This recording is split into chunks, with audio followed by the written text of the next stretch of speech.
Narum payu newskum ka channel nam ta ki padba ka briu newtar.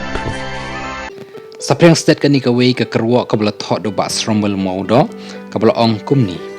Laban benduk tiket uba Arden yu Dr. Bas Kemerbo beraino hau ba kermen lang yuria namar ka surpai ba ka khambe syau ba kermen.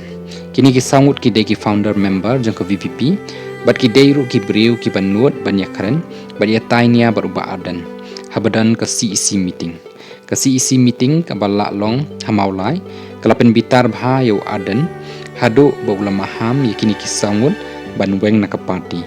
Lada kim ngej ya ka bauong namar ukop baki pai ba kim ithu yanu ru nrei tang yu Arden.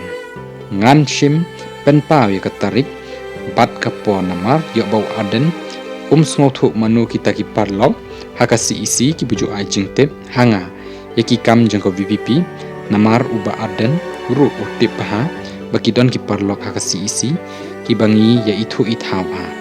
nrei kumbangi lei ipa bana kaliang jong uba kermen lang yuria ula kerpa daka jing sngorit yaki tu ki bapen prang ya kani ka khubor ba la ban pen bujili no yu Dr. Bas Kemerbo dama u ban yakun na ka Voice of the People Party VPP haka ni ka election siteng samoy ka bansawan nrei haka ni ka klip mat pat ni la bani i bana kaliang jong ba PS lengdo wei na ki samlarang ba jang ka briu new trap ula pen pau rak ba ongkum ni kat ba ngarang page ya kai ya ki post ha social media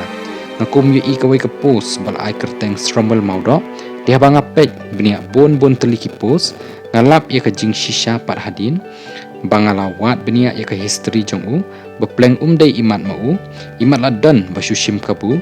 kawei ban pen thok bria yu bapli kawei leng ba ka kerteng jong u ban pen thok bria ya ka VVP khamtam yu nong yalam jong kani ka party kata ba Aden melwasai mai baleng ongkumta namar ba stromwell dei ukhanna habawat benia syapang jong u ya ka jing ya lenti ha ka jing im jong u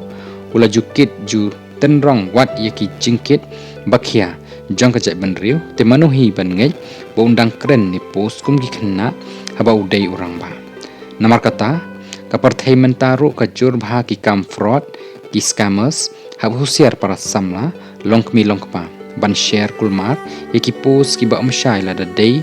na utrai ni ba shu post shisha ba mayo la sha hack ban ka account tang ba compare shu kham khusiar bat wat ngop ni ngej kulmar ya ka parthai pementa ala ju ai awareness kat tu kat ni ban long ki bastat panam ngop haki fraud ani kita ki scammers ko ki paradok prasna ngashim ka buhang ni ban hikai ya phi ngop namar bon ki scammers menta ki bendan kam daki kerteng jang ki khasi bat kim salia wat ban dawa pisa haki babon benta ki bangim sngo thu bangi sha dawa tang ba kala shi khlimat yok ni babekala